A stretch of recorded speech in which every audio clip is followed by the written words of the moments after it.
Welcome to Talking Early Years, a showcase training podcast with Ellen Roberts and Gemma Carr.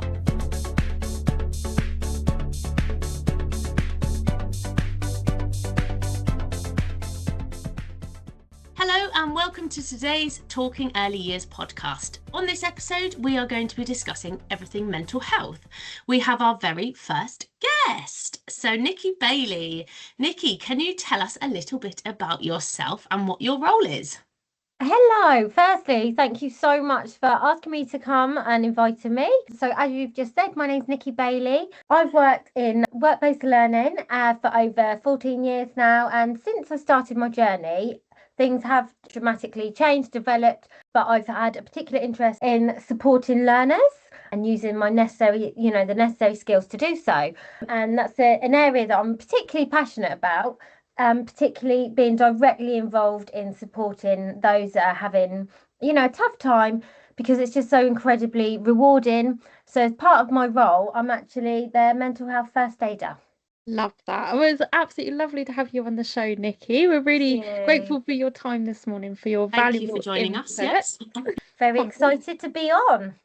Wonderful. You're going to bring a lovely different perspective and different take on mental health for our podcast. So we're really, really excited to get into quite a few different topics we've got planned for today as well. So let's have a chat about what's currently happening in the world of mental well-being and mental health then. Yeah. Gemma, what have you noticed? So I've noticed this is actually something I've been talking to a few people I've been out and about with, whether that's with my learners, whether that's my managers, whether that's with my friends or family members as well with children, is I'm noticing there's a lot of sort of change in language and kind of how mental health is kind of being seen and kind of how it's being brought into the early years an awful lot more. And there are things that are being added into and kind of developed and sort of, again, within the qualification that we provide. There's terminologies are kind of changing, that resilience, supporting children's resilience, there and supporting the children's well-being is becoming a lot more obvious and a lot more predominant in everything we're doing in nurseries and with younger children. And I actually came across a study with UNICEF, which has made available the latest estimates that more than 1 in 7 adolescents aged 10 to 19 is estimated to live with a diagnosed mental disorder globally. Wow. And so this is for me, and again, thinking about my youth, my childhood, my, where I was when I was younger and those sorts of things, thinking about from a 10-year-old, what I knew as a 10-year-old, and having those diagnoses available at such a young age as well. So obviously we sort of know about the diagnosis, whether that's sort of a speech and language or other healthcare professionals being involved, but to have sort of a mental disorder globally is quite big at that age. And almost 46,000 adolescents die from suicide each year, and that's among the top 5 causes of death of that age group. Wow. Which for me is a shocking figure. Yeah. Like, that is vast to think that adolescents are turning to suicide. And what it needs to be is that us as childcare providers, as nursery practitioners, as nursery managers, we need to be supporting children to understand their mental health and understand how to talk about it. And it could be a case that their parents struggle to communicate how to talk about their feelings, but we as practitioners need to do what's right by the children and kind of support them to have those conversations and know that language to use within all of those sorts of things, so that they don't turn to suicide when they get to adolescence, when hormones start kicking in, and those sorts of things. They've got that confidence to have those conversations from the age of 3, 4, 5. Absolutely. I'm picking up on that actually. It's really interesting that you've seen it being brought into early years, and that's actually really encouraging because I did read that the government are being urged to tackle the unprecedented mental health challenges in children. At the moment, there's interventions only when we're at crisis point or when they're at crisis point. So I often like to compare it to, say, asthma. You wouldn't have, you've got your preventer inhaler. You have that before the asthma attack. So if we're only sorting the issue out when it's happening, it's no wonder there's such, issues and problems and those horrific stats that you spoke about. So it's really nice to hear that it's being implemented there. Yeah. Yeah, it's definitely something that settings are on 100% being more aware of, whether that's with their behavior management techniques. It's that shift on the positive, focusing on the positive, praising the children for the good things they're doing, changing the terminology so it's not stop that, don't do that. We're kind of looking at why don't we go and try this instead? Or, we're kind of again, it's just those smaller things so that those children aren't feeling that berated. I'm always doing that wrong. I'm always doing this badly. And that's the only way I'm going to get attention is if I do something badly, which obviously that's going to affect their mental health as well, isn't it? Kind of thinking about that side of it too. Definitely.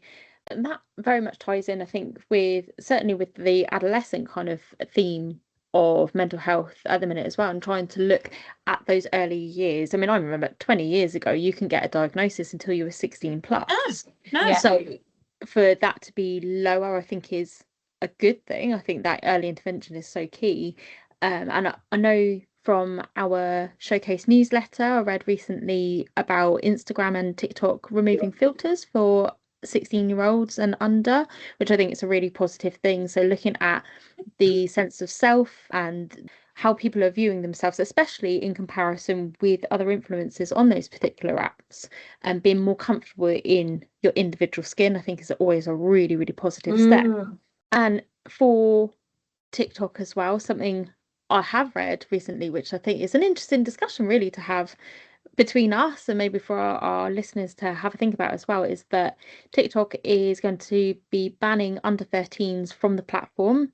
So under 13s aren't going to be allowed to have accounts on the platform moving forwards, which I think is a really positive step, is a really good thing. However, it does also raise the debate. I know we've had a discussion before as well about how many influencers and TikTokers use their children in their TikToks as well. So far under 13, there's particular accounts I follow and enjoy their videos and I like them, but they've got their children 3-4 years old on there. People make a career out of their TikToks, and that influencing kind of culture is a massive thing in our society now. But actually, is that right? If we're banning under 13s from having TikToks directly, should we not also be banning them being in videos? Is that necessary? Is it then taking that right away from the parent to make those decisions for themselves, or is it something that actually most people may not think about when they're creating their TikToks? What do you guys think? Yeah, it's very interesting point of discussion actually, and it's something that I'm particularly interested in. As you both know, I've got a daughter, she's just turned 12. It's so hard because a lot of her peers are on TikTok, they've got Snapchat. However, it's so hard because with the filters and which you can only get, she doesn't want it for the social side of things, she wants it for these filters, and to make herself into a hat or whatever it is. The other thing that I think about as well is these children are seeing their parents on doing these videos all the time. It's a learned behavior then, isn't it? You're on your phone the whole time, and then that also is a huge factor to being on tablets, phones, whatever it is you're on. The whole it does affect your mental state and your mental health. So that isn't being on your phone even the whole time, your screen time increases. So it's encouraging that. You're right. It's content creation and the people that do there is such a skill in that as well. They're creating content that people want to engage in, and they have found that magic formula that makes people engage with their videos, and they're earning a good amount of money through that. They're developing their tech awareness and how to edit videos, and that is a useful thing for children to learn. I mean, in the digital age, that's going to be a really useful thing for the future. But it comes down to, we were talking in our safeguarding podcast about consent, and it particularly being online. And can an under 16-year-old give consent for their image to be online forever? You know, it's a video that they've created when they're 8 years old, got to be something that they want online when they're mid-20s, early 30s. And do they understand the consequences of that? Absolutely. Exactly. So it is a difficult thing to talk about, really, especially, and difficult to police as well, because how do you age verify online, especially on an international platform? This is, we've got to remember, UK law is very different to any other law. For me, I think we need to prioritize, like we have done, like we said about the safeguarding element, is the element of educating our parents, educating the people around us to say, this is what can happen. This is the risks of that. So it's up to us as as practitioners, as managers, to kind of say, just so you know, this is what, you know, it could just be a simple, like a little leaflet, this is what could happen, but also not installing fear into parents for putting up photos of their child's second birthday or things like that, but just being conscious of it, being aware of how much you're doing it and what those videos are and who's seeing it. You can always create TikToks and have a private account, so you control who's seeing those videos. And I know worlds, I think, you know. And on Instagram you can do the sort of the close friends, show to only close friends and things like that, can't you, on the stories? So one thing, as you were just discussing social media and TikTok and kind of the mental health impact of social media, I'm not sure if you guys saw this, but Australia has approved the social media ban for under 16. So that was at the end of 2014. There's been a social media ban in Australia for under 16-year-old children. So that's all social media has been banned. And the reasons for this is it's been linked to the lack of sleep in ages where sleep is vital, problems with maintaining attention, feelings of exclusion, cyberbullying and sexual harassment, a constant search for online validation, and the exposure to harmful stereotypes and unhealthy social expectations. Wow. It's so funny you should say that. I was speaking to my mum and, you know, about the upcoming podcast and what we'll be discussing. And that's the first thing she said to me about that. So, and we were talking how, first, you think it's a really positive thing. Because like you said, it's about that validation as well. And I just think it's more than, it covers such a wide range of issues there, even to the point of a thing that I am concerned with is the expectations these young people are put under to look a certain way. That's been going on for a long time, I know, with the airbrushing, but also young boys and young girls, particularly young boys. Actually, a survey was undertaken, and it was mainly young boys that they expect women or young women to be a certain image. And if they're not, they think, wow, you're fat, you're ugly. Why have you got stretch marks? Well, it's because they're not they haven't got a filter on them. And that's the, again, it comes down to that lack of understanding, the immaturity to understand what's actually real.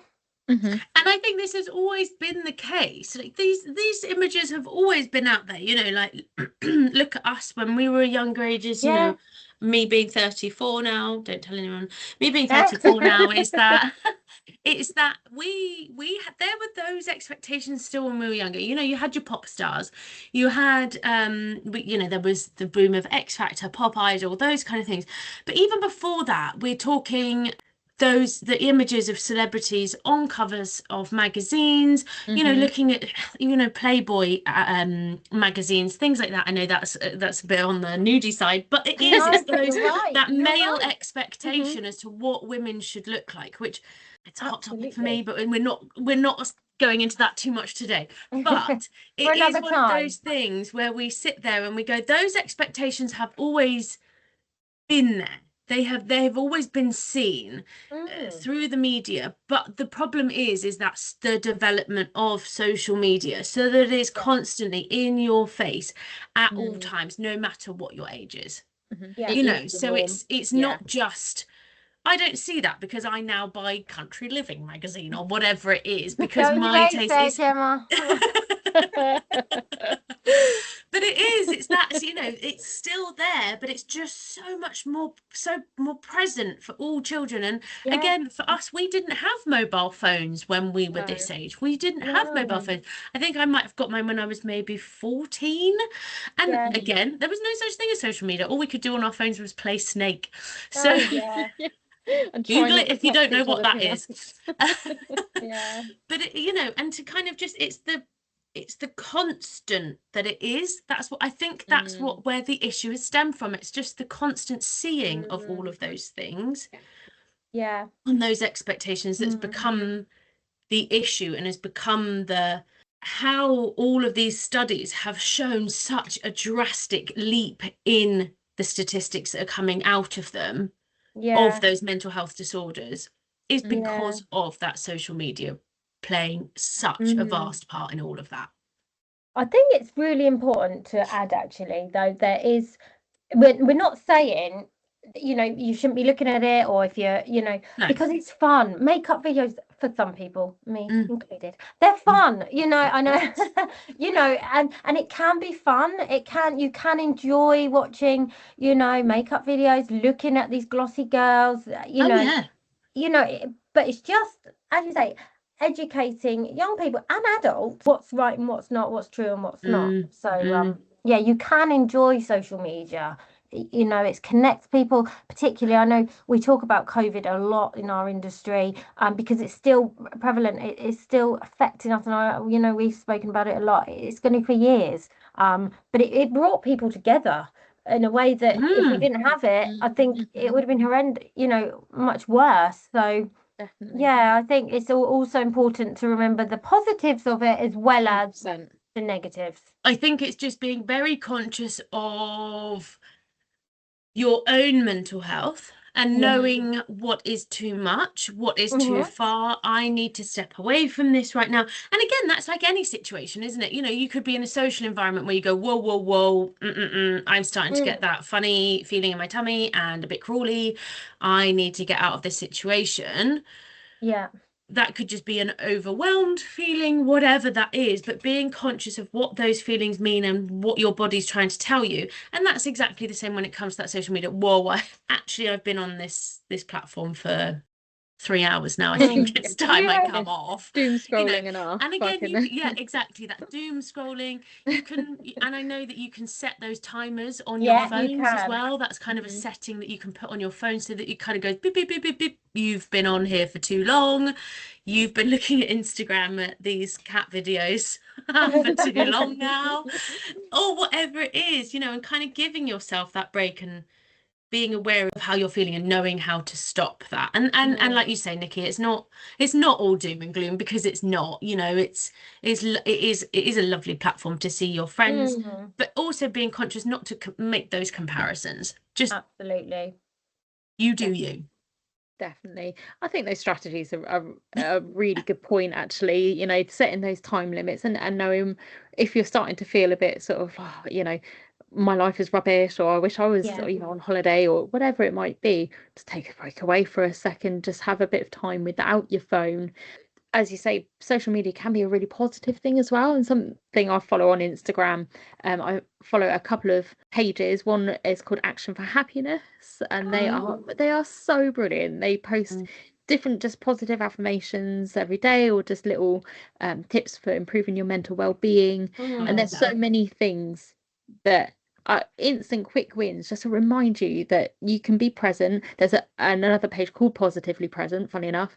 That is another one I follow, and they just remind you to be present in your own life. Stop trying to compare yourself too much. Having positive influences around you is a great thing. It's a really good thing. You can look at somebody's life and think, oh, actually, yeah, I might try. We were talking this morning about some new trousers, weren't we, Gemma? So thinking, yeah, actually, I want to try that. Use that. Of course you can. But recognizing where those boundaries are. Another couple of sort of things that I like to use as well is using my phone and utilizing technology, a couple of apps. So you both might have heard of the Headspace app. That was something recommended to me actually by the NHS Headspace. Wow. It's you can get a free version or a subscription version. It's entirely up to you, but that's a really useful resource. What else do you guys recommend or use? So Headspace is actually one that I've had my own mental health problems, my own mental ill health in the past, and one of those things that supported me was the Headspace app. Hugely supported me. One of the biggest things for me was actually I kind of went into this into myself, and and it's that overthinking everything in my brain, and that just kind of got to that kind of exploding point, as it were. And actually, when I exploded all of these thoughts out to one of my girlfriends, she went, "Loads of people have those thoughts, Gemma." And I went, oh, that's normal then. And it was just me completely manifesting all of this in my brain that actually was normal, and I started into that kind of freak out stage. And for me, that's one of my biggest assets. Is I don't have a lot of friends, but I have got a very, very, very close-knit group of girlfriends. So there's sort of 4 of us in our group. And I know that any one of them I can just go and have that brain explosion onto, and they'll go, "Yeah, I was thinking that the other day as well. Yeah, I had that. This is how I managed it. This is how I got out of it." And it's so vital to have those people, whether that's work colleagues, even, when you're working in a nursery environment, it is genuinely one of the most intense and overstimulating environments that you could possibly work in. So you need to really be very careful of that mental health and giving yourself that headspace, giving yourself that downtime when you're working in nurseries, to not hear children in the background, and not having anything directly in front of you going, "Gemma, Gemma, Gemma, Gemma, Gemma," tapping your shoulder, and all these noises around you, because it is a lot. So for me, it was that kind of talking to girlfriends, just kind of being like, right, we decided on having a monthly dinner, which has supported all of us. So the first Monday of every month, we have a girls' dinner. And we just talk about our lives. And sometimes things happen, and sometimes it's just us having general nitter-natters. But actually, that is one of the biggest things that has hugely supported my mental health massively. Love that. Fantastic. Yeah.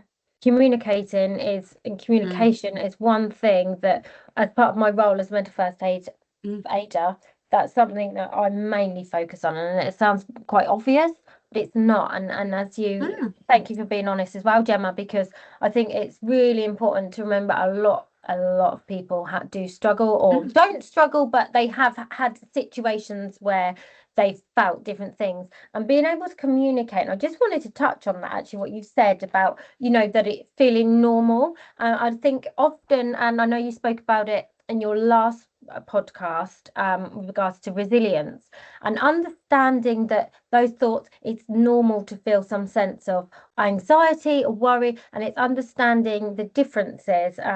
So just to remind people that worry tends to be more focused on thoughts in our heads of actual circumstances and things that are happening, and it's temporary. For example, you're going into an exam. It's normal to feel worried. It is normal to have that sense of anxiety. Having a driving lesson, meeting someone for the first time, starting a new job, changing rooms and setting, that is completely normal to feel worried about that and anxious. What is a concern if it impacts in your daily life and you don't know what the outcome is? Anxiety on a different level if it's persistent and it's unchanging with the circumstances. So your circumstances change, you change room, you change back, and you're still feeling anxious, or and it's affecting your daily life and you're feeling overwhelmed. So that's when you might think, actually, I need to think about this in more detail. How can I improve? What strategies and methods can I take to improve your life? And something like you said, both mentioned Headspace. There's another app, is journaling, and I personally love paper. I'm very old-fashioned. I've got so many notebooks. Showing your age now, Nikki. I know. You have to get me back there, didn't you, Gemma? I love colouring in, talking, and that's something that can really help.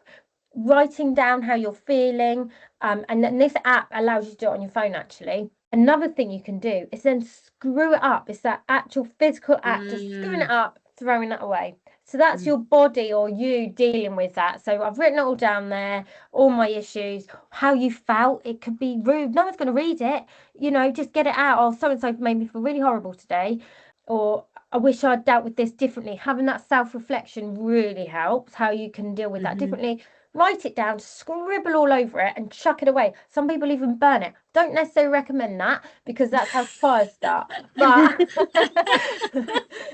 rid of that. And that's sometimes also breathing techniques. A technique I use, breathe in and then you push literally that physical, because I'm very, I have to see things. That's how I work, my brain works. So seeing that coming out of my body really helps. So that is a technique that I would encourage people to use. You can do it. No one needs to know you're doing it. Just do it in your head. That's so interesting. So for over Christmas, I was very lucky. My husband bought me it's like puzzles for mindfulness, and it's just a simple puzzle book, really, just word searches and things like that. And some of the activities, about every sort of like 10 pages or whatever, is a breathing activity, and there's a different shape, and you have to trace in your mind's eye. You shut your eyes and you trace the shape as you breathe in and as you breathe out. So you're physically doing a shape as well. And again, just so it's really interesting that you've mentioned that. Again, that's a technique that they use as well in that book about it's about keeping that focus and that mindfulness on your breathing, so you're focusing only on your breathing rather than everything else that's going on. Very interesting. I love that. The other thing I just wanted to touch on, I mean, I could talk for you for hours about things you can do, as we all can. And you mentioned about breaking, which I completely agree with. I've got that on my phone, actually.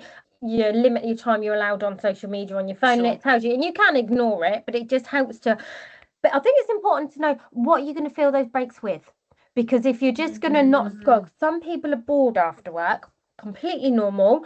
But so now what you're going to do instead? So perhaps think about, good for your mind, think about what you might like to do. Is there a hobby that you particularly like? We all spoke about this before we started, and what you like, and I showed you my embroidery. Show my age again, Uncle Gemma. I do too. So what can you do instead of scrolling? Because it's dead time, and then actually when you look back at how long you've actually spent, and you can do that on your phone, on social media, just looking at reels or whatever, it's probably quite alarming, and it's times you could be doing something else. So this is something that I 100% promote people to get a hobby, and I often say to learners, get a hobby. Come on, let's get a hobby. Whether that is reading, just going out for long dog walks, cycling, which is one for me, artsy crafts, like you embroidery, cross stitch, just colouring mindfulness books are amazing out there. And again, showing a reference of my age and promoting exercise gives you endorphins, and endorphins make you happy, as our wonderful Elle Woods told us. That is fact, isn't it? And it is, that exercise, whether that is going out and going for that walk, just getting your heart rate going. For me, again, cycling has definitely saved my mental health. And again, in those times that I'm struggling, I will sit there and go, when did I last get out on the bike? When did I last do some exercise? Very lucky that I've got a dog, so I take the dog for a walk every day, but I am able to get on my bike as well every day, and that has made a huge impact. And again, I look at a lot of friends that I cycle with, and a lot of them start through wanting to find something to support their mental health with. And again, it brings in the social side of things. You're meeting people whilst doing these hobbies. But also you're being part of a community, but also at the same time, it's time for you just to sit in silence by yourself. If you're exercising, yes, you'll be getting all huffy puffy and all the rest of it, but actually it's just some time to do you, 100%. which is so vital. And again, there's no screens. If you're walking in the woods, leave your phone at home. If you're going with someone else, obviously there's a safety element here, but be honest with yourself. If you're going to go for a walk around the village, you're probably going to be all right to leave your phone at home or put it in your backpack so it's not at arm's length to you every second. Be present whilst you're walking along the beach. Watch the sunset and actually enjoy it. Don't feel the need to take 56 photos because everyone on Instagram is going to love that. Just watch the sunset, just watch it happen. Just be there and do it. So for me, exercise, leaving your phone at home, get a hobby. Get a hobby. Is my take home from how to support mental health. It's interesting. I was sent a resource just before Christmas, actually, about the sort of science behind happiness, and particularly brain chemistry. And this is something that I think would be really interesting, perhaps, to consider, especially in early years, and understanding how children develop and how us as adults develop as well. So it looks at the four main sort of happy hormones that influence the brain. So dopamine, oxytocin, serotonin, and endorphin, which I think most people will probably have heard of at least a couple of those. Where you've got a lack of dopamine, it causes you to procrastinate, you've got a lack of motivation, low self-esteem, low energy. Lack of oxytocin or not enough oxytocin, it leads to feelings of being disconnected, unloved, anxiety, feeling lonely. Serotonin issues causes low confidence or feelings of overwhelm, overly emotional feelings, anxiety and fear, and depression, and considerably more obsessive thoughts over things. And then a lack of endorphins causes anxiety, depression, physical aches and pains as well, erratic behavior and impulsive behavior. So a lack of those chemicals all contribute to our mental ill health. And the resource actually gave some really simple ideas to increase those particular hormones in you. So it's things like you were saying, Gemma, about going out and exercising or spending time with other people. So to increase your dopamine is meditation, making daily to-do lists, setting goals, having a rich and varied diet, especially things like avocados, fish, and eggs, which are high in L-tyrosine, which increases your levels of dopamine, and enjoying things like exercising, writing, music, and arts, which really physically stimulates the brain. Increasing oxytocin is things like physical touch, cuddling, hugging, having physical connections with other human beings. So going out with your friends, like you said, Gemma, on your monthly meal, socializing with other people, talking to other people is all a really great way to increase those oxytocin levels. It also recommends petting animals, so spending time with your animals, getting massages and listening to music. For serotonin, it recommends exercise again and cold showers. So something to experience. Oh, I can't. Real things. A hard pass on that one for me, I'm afraid. I'll do the exercise, but the cold shower, I'll draw the line. Well, it does also recommend getting out in the sunshine, so there's a bit of warmth there as well. We like that one. Having a bath, and again, increasing those omega-3 rich foods, so things like fish or nuts and seeds. And then for endorphin, it recommends things like creating music and art, laughter or crying. So equally to get out emotions, so it's a physical expression of emotions to get it out of your brain. Eating dark chocolate, which winner, and spicy foods, and working outside of your comfort zone. So perhaps participating in sports or competitions, pushing yourself in high intensity exercise and pushing yourself that little bit further. So I thought that was a really interesting kind of take on mental health and a bit of the science behind it as well. And we can kind of integrate into our practice in understanding, okay, you're low on dopamine at the minute. Let's have a look and see how you can increase that. I know why potentially you may be feeling this way. So let's have a look at some lifestyle changes that you can also implement.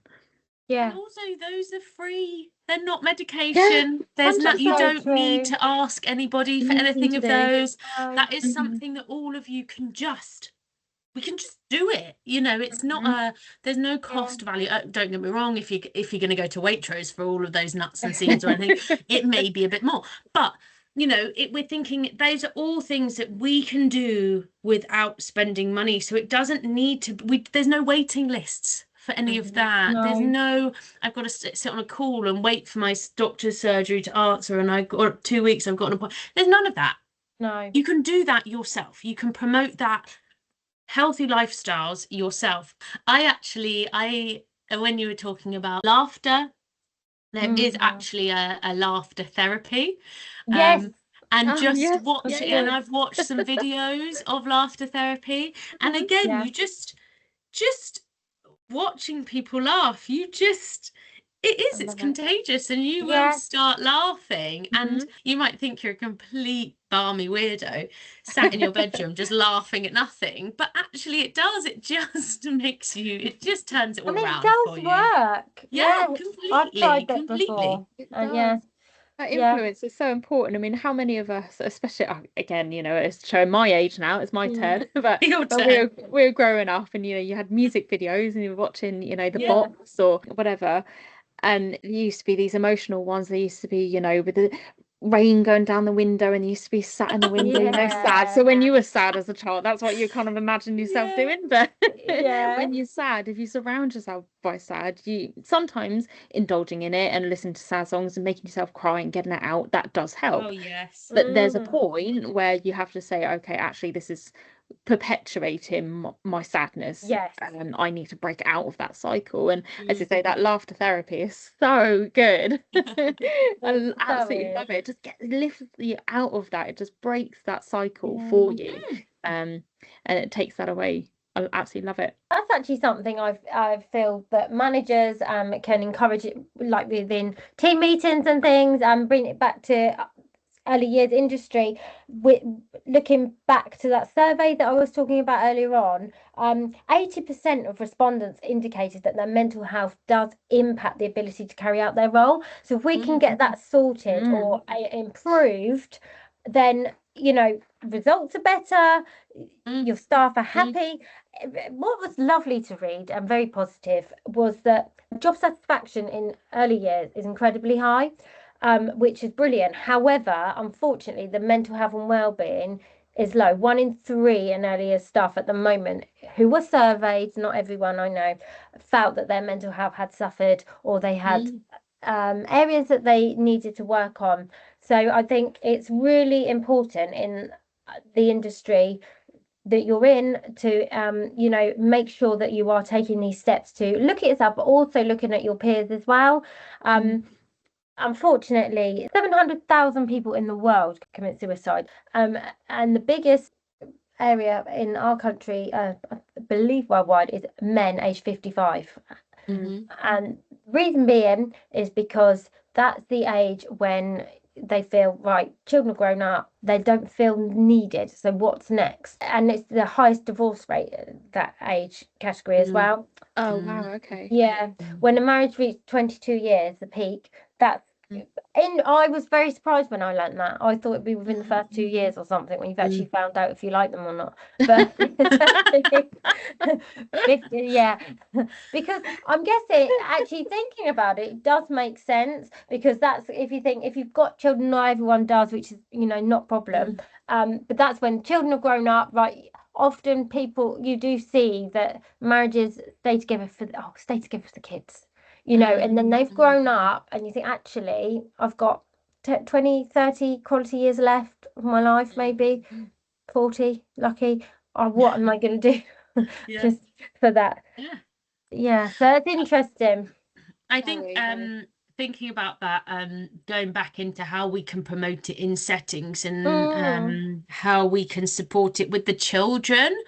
Again, looking back on that laughter therapy, just sit the children down on the rug and just start laughing, see what happens. Children will laugh at anything, for goodness sake. We all know that, so let's engage that, and let's make it good. You can sit down with the rest of the staff and be like, guys, let's do this all together.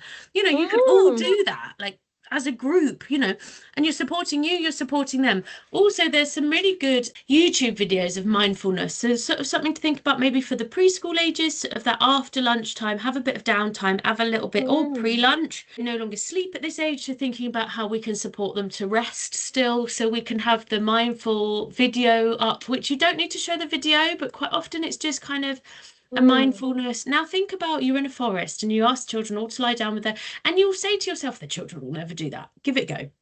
Trust me, try it, and you will realize just how much those children need that regulation of their emotions and kind of that downtime. It's also something you can do at home. You can promote this with parents, whilst you're tidying up the kitchen, you can encourage them to go and have a lie down on one of the cushions and kind of just have a think. And it's not to encourage them to sleep, it's just to encourage them just to stop and have that mindfulness moment, and kind of supporting. It's again being seen a lot more in settings, is supporting children with their emotions and how they're feeling. And again, think out of the box with it. Like, it doesn't have to be right. Let's look at all of these cards that I've got on the table. How are you feeling today? Can you identify these feelings? Just talk to them throughout your day. Say to them, how's that made you feel? How do you, or again, in a behavior management element, you've hurt somebody. How do you think they now feel? How do you feel now that you've hurt somebody? Do you feel good or do you feel bad having hurt your friend? And talking about those emotions throughout the day. It doesn't have to be during an activity. And it's not a case of trying to force those conversations with children either. It's kind of that, let it naturally come into your conversations with the child as well. Do you know what? It's really interesting you should say that. Earlier on, we spoke about the use of language. How often do you say to someone, oh yeah, how are you? But you're not actually thinking it. You're not actually waiting for the reply. Or you're right. People are so interested. If you've not seen someone in a long time, oh, what are they up to now? What job are they in? How often do you ever ask, are they happy? Do they enjoy what they're doing? And that kind of language you can almost practice and exercise yourself when you're asking your friends or people you haven't seen. I'm not thinking about, oh, how much to get paid, where you're going on holiday. Are you happy? Are you enjoying life? It's that kind of.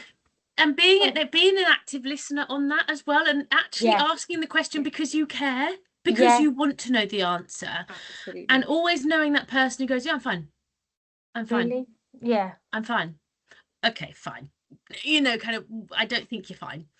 Kind of, again, going into that in a bit more and kind of allowing you as an open book to kind of have those conversations with, okay, I'm glad you're fine today. If ever you're not, please let me know, and I'm happy to have those chats. We can always have a chat together, or having that, that age-old, an open door policy. But that's with you and your emotions as well, and it's a kind of an element of part of respect too, in that you talk about your emotions openly, so you kind of would want them to, and kind of you can then encourage that from them too. So I think that would be a really good thing to maybe a takeaway for people to kind of start asking those questions because you want to know the answers. Active listening is one of my favorite things to watch people and see how they actually actively listen.